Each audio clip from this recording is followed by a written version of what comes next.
Fight अभी होगा के बाद में। बेसिकली टीम फेम मीडिया जो है, big round of applause for Waseem ji and Nazma Shaikh ji for they are the PR partners of this event and अभी we will have some questions. Part 2 है, मतलब सीजन 2 है, तो क्या इसका क्या फर्क है? सीजन 1 जो था हमारा, उसमें ये था कि हर बार स्टोरी चेंज हो रही थी, क्योंकि इतने सारे उनके केसेस हैं। ऑलमोस्ट 2 लॉकडाउन से मेन जो लॉकडाउन में केसेस थे वो हमने पहले सीजन में दिखाए बेसिकली थे। लॉकडाउन में प्रोफेसर त्रिवेणी सिंह जो है उन्होंने शायद 4000 से भी ऊपर केसेस सॉल्व किए हैं। तो और सबसे ज़्यादा जो आजकल लॉकडाउन में आपको पता है कि मोबाइल में कुछ भी होता है कि इंटरनेट बैंकिंग के थ्रू पैसा कट गया या काफ़ी सारे फ्रॉड होते हैं, जो भी इंटरनेट फ्रॉड होते हैं। तो हमारे पहला जो सीज़न था वो कंप्लीट इसी पे आधारित था, इंटरनेट फ्रॉड पे। और अभी जो सीज़न है ये थोड़ा रियलिस्टिक है, ये बेसिकली ह्यूमन ट्रैफिकिंग पे है। एवरी सेकंड हो ही रहा है वो। हाँ, और तो यही अलग है। और यहाँ पे 1 से लेकर 8 एपिसोड तक, मतलब कंप्लीट 8 एपिसोड एक ही स्टोरी है, और वो 8 एपिसोड में थ्रू आउट एक ही स्टोरी है। और एंड में मेन रिवील है जो जब कि कौन कल्प्रिट था उसके पीछे है क्या, वो भी पकड़ा नहीं गया, बट थोड़ा सा डिफरेंट है फर्स्ट सीजन से। कैरेक्टर्स भी चेंज किए गए हैं फर्स्ट सीजन में। हाँ, बिकॉज इसमें जो त्रिवेणी जो है, हम एक्चुअली इसमें चाहते हैं कि थोड़ा सा जो हमारे त्रिवेणी जी जो रहे वो और ज़्यादा ऑफिसर और कमांडिंग दिखें। और थोड़ा सा नो डाउट हमारे जो फर्स्ट सीजन के जो त्रिवेणी थे वो भी बहुत डेफिनेटली उनका बहुत उम्दा काम था, बट एक थोड़ा सा हमने इसीलिए congratulate Paras, Soumita, Kapil, everyone. Like, what an amazing, trailer. It's very appealing and it's very interesting to watch. I'm sure 15th को मैं ये ज़रूर देखने वाली हूँ. And I know Soumita and Paras, they're very very dear friends and वो हमेशा कुछ ना करते रहते हैं. And Soumita is such a hard-working girl. Paras is like fun to work with. We have done work together. And मैं जितना बोलूँ उतना कम है, क्योंकि जब एक young blood, when they do something, it's so much fun. There's so much of energy and there's so much of excitement. So I am really, really very happy and looking forward कि 15th को flag hosting के बाद हम लोग जब घर पे बैठे तो हम साइबर सिंगम देखें. Thank you so much ma'am. Ma'am आपके views. Well, first of all, congratulations to the whole team. Thank you. पारस के साथ मैंने पहले भी काम किया and I know he's very very talented. And इनका पहला venture है. I would like to request everyone to download Apex Prime और सब के सब please देखें ये web series and I'm also definitely going to watch it. We are all going to watch this on August 15 on Apex Prime. Yes. मैं बहुत lucky हूँ कि मैंने ये ऑफ़र एक्सेप्ट की और प्रोफेसर त्रिवेणी सिंह जो है IPS ऑफिसर, उनका ये कैरेक्टर प्ले करने का मुझे मौका मिला। और ये बड़ी गर्व की बात है क्योंकि 15 अगस्त है और उस दिन रिलीज़ हो रहा है। पारस और शौमिता जी ने जो मेहनत की है, जो हम लोगों से मेहनत करवाई है, वो ऑन एयर आ रही है इस ऐप पर जिसका नाम है एपेक्स प्राइम। बड़ी गर्व की बात है कि ऐसे दिन ऐसी सीरीज़ रिलीज़ हो रही है। I am very happy. क्या कुछ देखने को मिलेगा हमें? सी आपको ह्यूमन ट्रैफिकिंग सबसे इम्पोर्टेंट चीज़ जो है, जो कोरोना के टाइम पे ये सब प्रॉब्लम्स क्रिएट हुई, मुझे ऐसा लगता है कि ये सिर्फ एक जगह की बात नहीं है, हर जगह पर ये ऐसा हो रहा है। छोटे शहर, बड़े शहर, हर जगह पर ह्यूमन ट्रैफिकिंग, चाइल्ड मॉलेस्टेशन, ऐसे बहुत सारे केसेस हैं जो साइबर क्राइम, ऐसे जो केसेस हैं जो डे बाय डे पेंडिंग चले जा रहे हैं। और वहाँ पर ऐसे लोग हैं जिनका नाम प्रोफेसर त्रिवेणी सिंह है, जिन्होंने ऐसे केसेस को हाथ में लिया और देखते देखते बहुत सारे केसेस एकदम सॉल्व किए। हाँ बिल्कुल मैम, क्योंकि जहाँ पर हम शूट कर रहे हैं ओरिजिनल लोकेशंस हैं, फाइट सीक्वेंस थे, चेजिंग थी। अपने आप में पुलिस वाले का रोल करना गर्व की बात है, क्योंकि वही सबसे पहले लाइन ऑफ डिफेंस है हमारे शहर की। कुछ भी हो, कुछ भी करना हो तो सबसे पहले पुलिस को ही इन्फॉर्म या उनके पास जाना पड़ता है मदद के लिए। तो एक पुलिस वाले का कैरेक्टर प्ले करना अपने आप में ही गर्व की बात है। इसमें ना कोई सवाल है ना कोई जवाब है। अभी जैसे कि ये मोलेस्टेशन के ऊपर जैसे लड़कियां गायब, कहीं ना कहीं इसका जिम्मेदार सोशल मीडिया को माना जा रहा है, तो आपका क्या राय है? नहीं, सोशल मीडिया हर चीज़ सोशल मीडिया के ऊपर नहीं मैं डालता हूँ। ये लोग हैं, पैसे के लिए करते हैं, कमाने के लिए करते हैं, और उनके लिए कोई फ़र्क नहीं पड़ता कि किसी इंसान की ज़िंदगी जा रही है या किसी बच्चे की ज़िंदगी जा रही है। उनके लिए मैटर करता है पैसा। ना वो हिंदू है, ना वो मुस्लिम है, ना वो सिख है, ना वो ईसाई है, वो सिर्फ क्राइम कर रहे हैं पैसा कमाने के लिए। कोई मैटर नहीं करता कि कोई किसी की बेटी है, किसी की बहू है, किसी की बहन है, उनके लिए मैटर करता है सिर्फ पैसा। और वो सोशल मीडिया से बिलोंगिंग बिल्कुल नहीं है, ऐसा कुछ नहीं। सोशल मीडिया एक ब्लेसिंग है लोगों के लिए। आज के टाइम में किसी को कोई भी प्रॉब्लम होती है वो सोशल मीडिया का सहारा लेता है। मुझे कोई प्रॉब्लम है, मेरी कोई बात नहीं सुन रहा है, भाई देखो जी मुझे ये प्रॉब्लम है, ये देखिए ये ऐसे कर रहा है, ये वैसे कर रहा है। हम सोशल मीडिया पे इसका ये फायदा ले सकते हैं। किसी को जानना है, किसी को पहचानना है, किसी के बारे में सुनना है या कहना है, वो सोशल मीडिया के थ्रू ही होता है। हम सोशल मीडिया को इसका वो जिम्मेदार नहीं ठहरा सकते कि अरे लड़कियां फेसबुक पे अकाउंट्स पे या किसी भी सोशल प्लेटफॉर्म पे अगर वो अपनी फोटोग्राफ्स या अपने बारे में इंफॉर्मेशन डालती हैं, या लोग कोई भी डालते हैं, जब मतलब आदमी या औरत कोई भी, सब मिलजुल के क्राइम करते हैं। सर जैसा कि साइबर सिंगम में हमें देखने को मिलेगा साइबर क्राइम के बारे में, तो जैसा कि पूरी दुनिया में डिजिटल दुनिया होती जा रही है, वो भी एक मुद्दा है साइबर क्राइम का। देखिए बात ये है कि क्रिमिनल को जो चीज़ें मार्केट में आएंगी, जैसे कि आप उसे यूज़ करना सीख जाते हो, वैसे क्रिमिनल भी है। जैसे जैसे लॉज या जैसे जैसे फैसिलिटीज़ आ रही है वो उस हिसाब से क्राइम करता है, चाहे वो साइबर क्राइम हो, चाहे वो ह्यूमन ट्रैफिकिंग हो। साइबर क्राइम क्या है? आप कोई भी ऐप आपको ये नहीं कहता है कि अपनी पर्सनल आइडेंटिफिकेशन, अपने पासवर्ड या कोई भी ऐसी चीज़ जो है वो आप किसी को बताएं, लेकिन लोग लालच में आकर चीज़ें करते हैं। हाँ आपका प्राइस निकलने वाला है, आप अपने बैंक अकाउंट डिटेल्स बताइए, लोग बता देते हैं लालच में आकर, वहीं पहुंच जाते हैं। कितने लोगों के साथ ऐसा हुआ है। और वही सेम चीज़ सोशल मीडिया में भी आता है कि मुझे अच्छा लगा, मैंने अपनी फोटोग्राफ किसी भी तरह से कोई भी कपड़ा पहन के मैंने वो डाली, अब लोग उसे किसी तरीके से ले जाते हैं, अरे यार ये तो एक्सपोज कर रही है, ये तो एक्सपोज कर रहा है। अभी जैसे एक सिंपल सी लॉजिक है कि रणबीर सिंह राइट, उसने अपनी एक फोटोग्राफ डाली थी, हाँ मुझे वो कहीं से न्यूड नहीं लग रही है, मतलब वो एक बोल्ड फोटोग्राफ है, लेकिन अगर न्यूड होती तो सेंसर वाले खुद ही उसे सेंसर कर देते, वो सोशल मीडिया पे आती ही नहीं। अगर कोई भी न्यूड फोटोग्राफ डालेगा तो मुझे नहीं लगता कि आप लोग उसे मतलब आगे बढ़ाएंगे, उसे तो आप काटेंगे ना।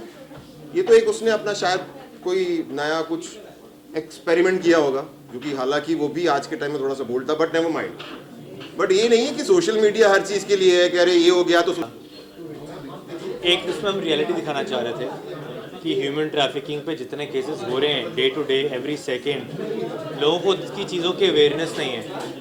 लोगों को लगता है कि ठीक है किसी के साथ इंसिडेंट हो गया, हुआ, पुलिस गई, पुलिस ने काम किया, बट उसके पीछे इतना भागा दौड़ी होती है ना कि आप सोच के भी नहीं सोच सकते कि ये बेसिकली जितने भी फील्ड है वर्क या उसके नीचे जो भी सबॉर्डिनेट्स हैं वो उनको हैंडल करेगा, या जितने भी डॉक्यूमेंट्स हैं या जो भी आपको त्रिवेणी जी को डॉक्यूमेंट्स पहुंचाने हैं वो सब यही काम करेगा। थ्रू आउट केस की डिटेल्स जहाँ पे बनेगी वो त्रिवेणी जी को जा करेगा।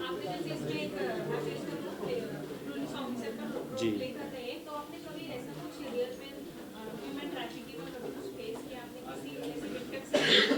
नहीं, मेरे साथ कभी ऐसा केस नहीं हुआ, ना मैं कभी ऐसे किसी विक्टिम से मिला। बट जब मैं त्रिवेणी जी के साथ बैठा था, जब उनकी स्टोरी सुन रहा था, तो वो स्टोरी सुनते हुए मेरे को इतने गूज़बम्स आए कि मैं I couldn't relate that thing कि ऐसा भी होता है। हमने फिर भी सिनेमैटिक के हिसाब से थोड़ा बहुत दिखाया, बट अगर आप रियलिटी में अगर उनकी स्टोरी सुनेंगे तो एटलीस्ट आपके पैरों तले ज़मीन खिसक जाएगी।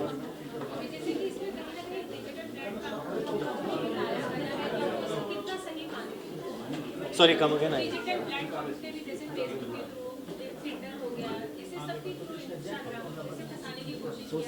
सी बेसिकली आजकल जितने भी इंसिडेंट्स हो रहे हैं साइबर को लेके वो सोशल मीडिया के थ्रू हो रहे हैं। आप कहीं भी फ्रॉड का देख लो, अगर आप कहीं भी कॉल करते हो, कई बार क्या होता है आप कॉल तो किसी कंपनी में कर रहे हो बट वो रीडायरेक्ट होकर कहीं नंबर आपका कहीं और मिल जाता है। जैसे ई सिम स्वैपिंग होती है जो हमारे पहले सीजन में भी था, आपके सिम स्वैप हो जाएगा, आपको पता ही नहीं चलेगा कि आपका क्लोन बन चुका है सिम का। या आपने कभी कहीं ऑर्डर किया जोमेटो पे या आपने कहीं पे ऑर्डर किया, बट आप जब कॉल सेंटर में कॉल कर रहे हो तो आपको पता लगा कहीं और से आपसे पूछ रहे हैं। और कुछ लोगों के पास हमारे यहाँ पर क्या है, एजुकेशन इतनी ज़्यादा नहीं हो पाई है, तो मोस्टली जो भी टारगेट किया जाता है वो ऐसी जगह पे किया जाता है जहाँ पर रिमोट एरिया ज़्यादा ना हो या लोगों को ज़्यादा अवेयरनेस ना हो। तो क्या होता है, लोगों को बेवकूफ़ जल्दी बनाया जाता है और लोग क्या था ऐसी चीज़ों में झांसों में उनके आ जाते हैं और वो उसी चीज़ को फॉलो करने लग जाते हैं। आजकल देखा जाए तो इतने स्कैम्स होते हैं, आपको एक आपको लिंक आ जाएगा कि हाँ ये यहाँ से है या यहाँ से, आपने बस वो लिंक दबाया और आपका फ़ोन पूरा उसके अंदर ट्रैप हो गया और आप उसके अंदर फंसे हुए जाते हैं।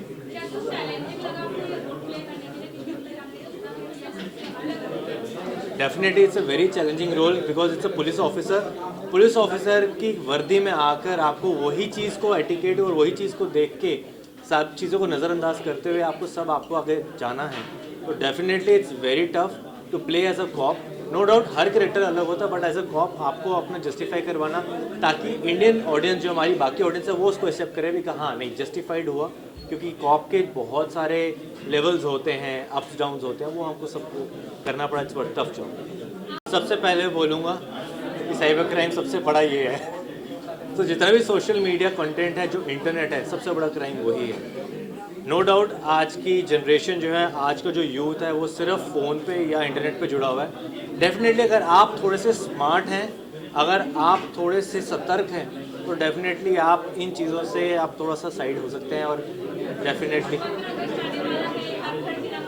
जी मैं बोलूँगा वंदे मातरम।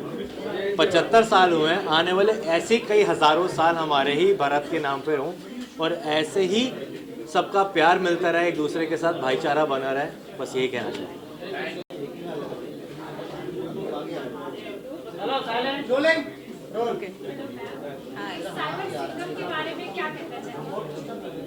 जैसे कि पारस जी ने बोला, सबसे बड़ा साइबर सिंघम तो फ़ोन है। फ़ोन के थ्रू ही सब होता है। जैसे कि आजकल इंटरनेट बहुत तेज़ी से चल रहा है। बच्चे लोग, इवन छोटे छोटे बच्चे लोग फ़ोन यूज़ करते हैं। उन लोगों को पता नहीं होता है, कोई मतलब ट्रैप कर रहे होते हैं, कुछ ऐसे ही बच्चे लोग फंस जाते हैं। आप अपना थोड़ा रोल बताना चाहेंगे साइबर सिंघम में आपका? ओके, मैंने ये पुलिस का किरदार पहली बार किया है और मेरा रोल है, एक रोल का नाम है प्रेमा भूटिया, जो नॉर्थ ईस्ट की एक पुलिस अफसर है, जो त्रिवेणी और जो भी है उनको हेल्प करने के लिए।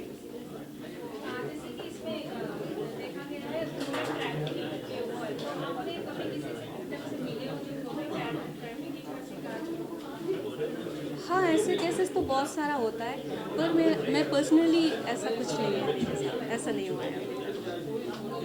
तो इसको कैसे स्टॉप किया जा सकता है?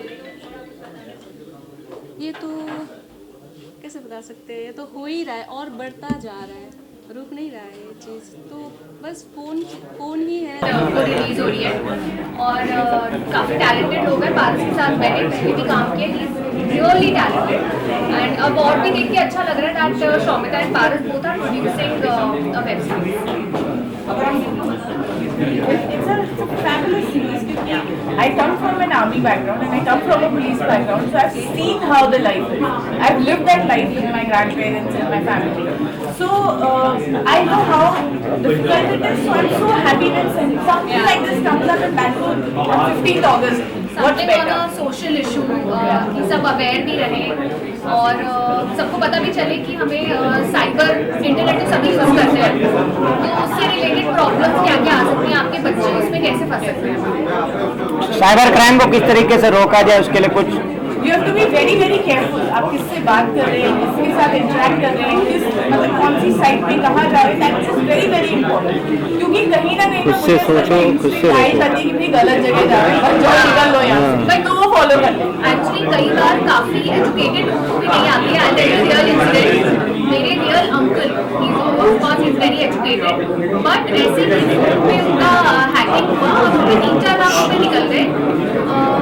रीसेंट बात है, तो सोचो ये तो हमें 2-3 साल से हमें पता ही है। हमने जब तारा देखा, हमने काफ़ी वेब सीरीज हमारे आसपास में किसी न किसी के साथ हुआ, बट फिर भी कहीं ना कहीं कुछ ना कुछ हैकिंग होती रहती है। सो You have to be very very careful. Cards, swipe और साइबर सिंघम के मेरे घर में आपके घर में नहीं लगेगा पुलिस कंप्लेन हो सड़क पे आते हुए मैं सारी ऑटो रिक्शा और हर जगह देखती थी, कहीं कहीं बिल्डिंग में तो इतना ऑर्गेनाइज्ड लगा है कि तिरंगा नहीं एक के पीछे एक लगा है। So it's such a proud feeling, बहुत अच्छा लग रहा है। मतलब ऑलरेडी मेरे को गूज़बम्स आ रहे हैं। So it's a very good. सारी मुंबई की सोसाइटीज आई थिंक सब खुद एफर्ट्स ले रहे हैं, सबके घर घर तक तिरंगा पहुंचाया जा रहा है कि आप प्लीज लगाइए। गुड एफर्ट, पेट्रियोटिज्म सबके एंड ऑल्सो मैंने एक चीज और नोटिस की, जो फ्लैग है वो सारे एक ही साइज के एक ही फॉर्मेट में, क्योंकि वो म्युनिसिपैलिटी दे रही है, तो एक वो बहुत अच्छा सिमेट्री है। So it's something very very nice and as it is I love the flag. एक छोटा सा रिक्वेस्ट है बस सभी से कि आप 15 फ्लैग को संभाल के रखिए, ऐसे भी गाड़ी एंड उसका एक प्रोसेस है, मतलब अगर आप और नया OTT बहुत सारे OTT प्लेटफॉर्म आ रहे हैं मार्केट में, मैंने पहले भी आप लोगों को बताया, बट हमारे प्लेटफॉर्म में मैं कोशिश करूँगी ज़्यादा से ज़्यादा ऐसा कुछ सब्जेक्ट को सामने लाने के लिए जो कि आज तक किसी ने नहीं देखा। मोस्टली रियलिस्टिक सब्जेक्ट को ही मैं फोकस कर रही हूँ। साइबर सिंघम बहुत होप से बनाया है क्योंकि जितने भी बच्चे हैं, मैंने पहले भी बताया कि मेरे होम टाउन से जुड़े हुए हैं सारे, तो ये स्टोरी बहुत ही ख़ास है क्योंकि ह्यूमन ट्रैफिकिंग तो मुझे बहुत ऐसा लगा कि वेस्ट बंगाल से सबसे ज़्यादा ह्यूमन ट्रैफिकिंग होता है, तो मुझे इस पॉइंट को सामने रखना चाहिए। और उससे भी बड़ी बात है कि सोशल मीडिया, आपको सबको पता है कि सोशल मीडिया आजकल इतना ज़्यादा इंपॉर्टेंट हो गया है कि हम बिना सोशल मीडिया के शायद 2 मिनट भी नहीं रह सकते, विदाउट फ़ोन, विदाउट कुछ भी। तो सोशल मीडिया के जैसे एक अच्छा साइड भी है, वैसे साइड इफ़ेक्ट्स भी है। तो ये बेसिकली यही दिखाया गया है कि जैसे बड़े ख़ानदान में जो माँ बाप है, जो वर्किंग है, बच्चों को बस फ़ोन दे देते हैं। हम भी सोचते हैं बहुत स्मार्ट है बच्चे की, फ़ोन गैजेट्स फ्रिक हो गया है आजकल, सब कुछ आता है उनको, बट वो अच्छा तो है, बट कितना बुराई है उसके ऊपर भी ये सीरीज़ है कि बच्चे कैसे सोशल मीडिया के थ्रू किसी भी इंसान पे ट्रस्ट कर लेते हैं, उनसे दोस्ती कर लेते हैं कैसे, और यही दोस्ती कैसे वो गायब हो जाता है, कैसे वो ह्यूमन ट्रैफिकिंग पे पहुंच जाते हैं। तो इसी पे पूरी कहानी है